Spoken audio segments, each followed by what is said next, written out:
বন্ধুরা মাংসে কিন্তু আমি অল্প করেই তেল দিয়েছি, আর দেখুন কত সুন্দর তেল উঠে গেছে। এরকম তেল তেলে মাংস দিয়েই কিন্তু এঁচড় খেতে খুবই ভালো লাগে।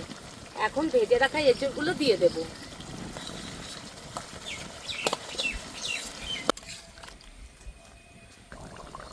দেখুন বন্ধুরা কতটা সুন্দর হয়েছে।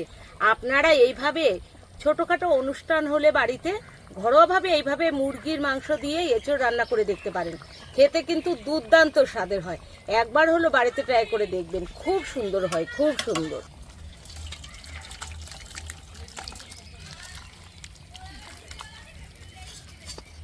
নমস্কার বন্ধুরা, স্বাগত জানাই জবার রান্নাঘর উইথ ভিলেজ ফুডে।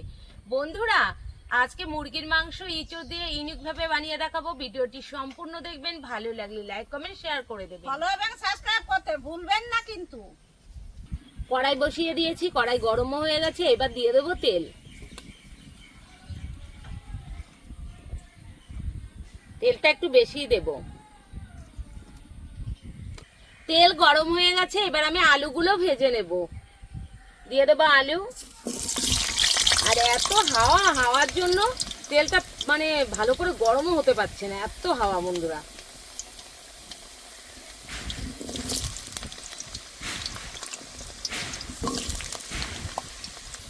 দিয়ে দেবো স্বাদ মতো লবণ,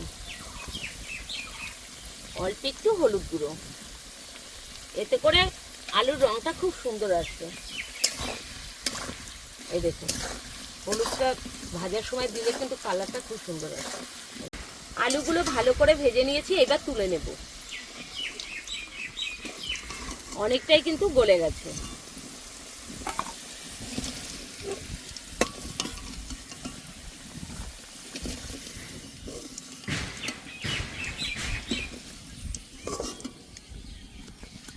এবার এঁচড়গুলো ভেজে নেব। এঁচড়গুলো কিন্তু আমি সেদ্ধ করিনি, ভালো করে ভেজে দেব।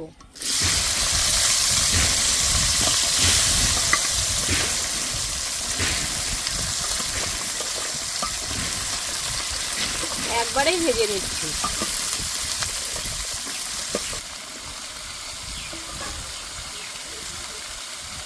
এবার ভালো করে ভেজে নেব।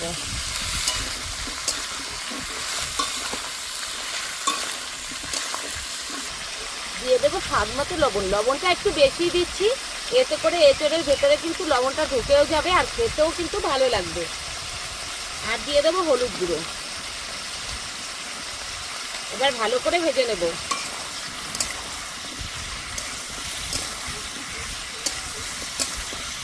দেখুন বন্ধুরা ঘন ঘন নাড়া দিয়ে আমি ভেজে নিয়েছি, আর দেখুন কত সুন্দর ভাজাটা হয়েছে।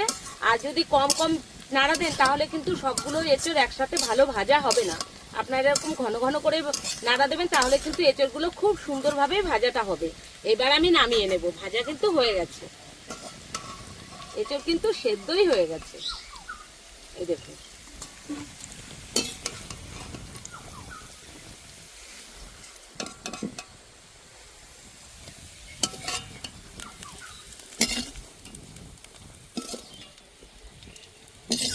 দুটো এলাচ নিয়েছি, ছিঁড়ে দিয়ে দিচ্ছি।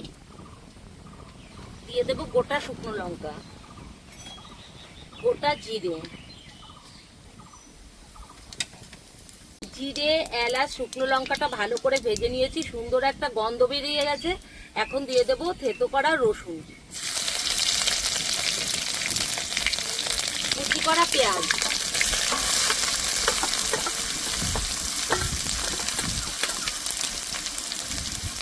আর দিয়ে দেবো কুচি করা টমেটো। এবার সবগুলো একসাথে ভালো করে ভেজে নেব।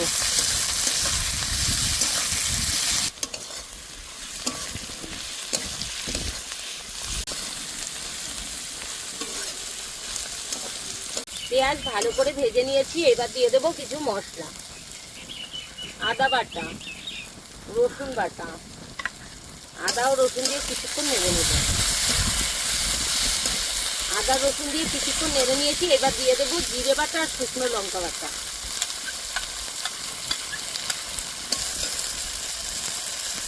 মশলা ধোয়া জলও দিয়ে দেবো।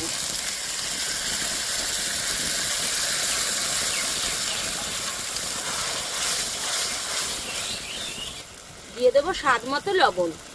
এঁচোড় ভাজার সময় কিন্তু আমি বেশি করে লবণ দিয়েছি, তাই লবণের পরিমাণটা বুঝেই দিতে হবে। 1 চামচ হলুদ গুঁড়ো, কাশ্মীরি রেড চিলি পাউডার, ধনের গুঁড়ো, গোলমরিচের গুঁড়ো, এবার ভালো করে কষে নেব।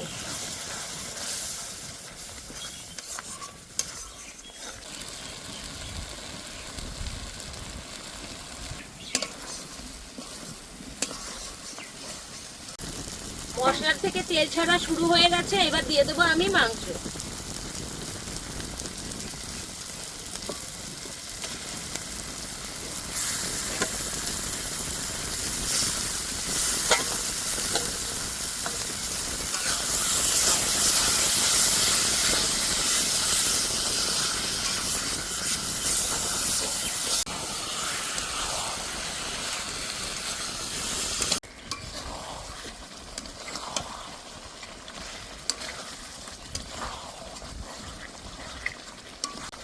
বন্ধুরা, মাংসে কিন্তু আমি অল্প করেই তেল দিয়েছি, আর দেখুন কত সুন্দর তেল উঠে গেছে। এরকম তেল তেলে মাংস দিয়েই কিন্তু এঁচোড় খেতে খুবই ভালো লাগে। এখন ভেজে রাখা এঁচোড়গুলো দিয়ে দেব।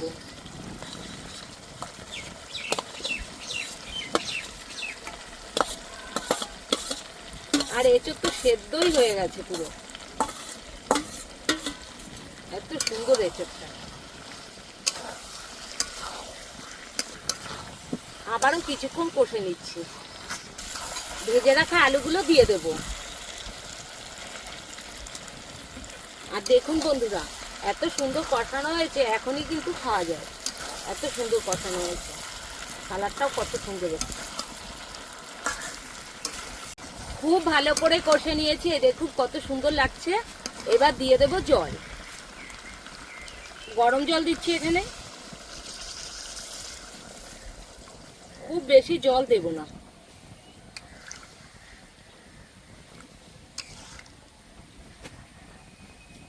একদম লাল লাল ঝাল ঝাল।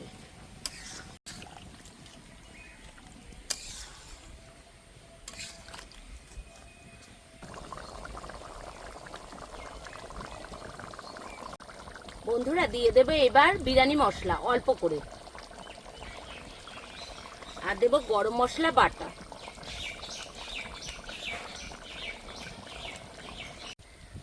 বন্ধুরা, এখানে আমি 1 চামচ ঘি দিয়ে দেব, এতে করে স্বাদটা কিন্তু দ্বিগুণ হবে।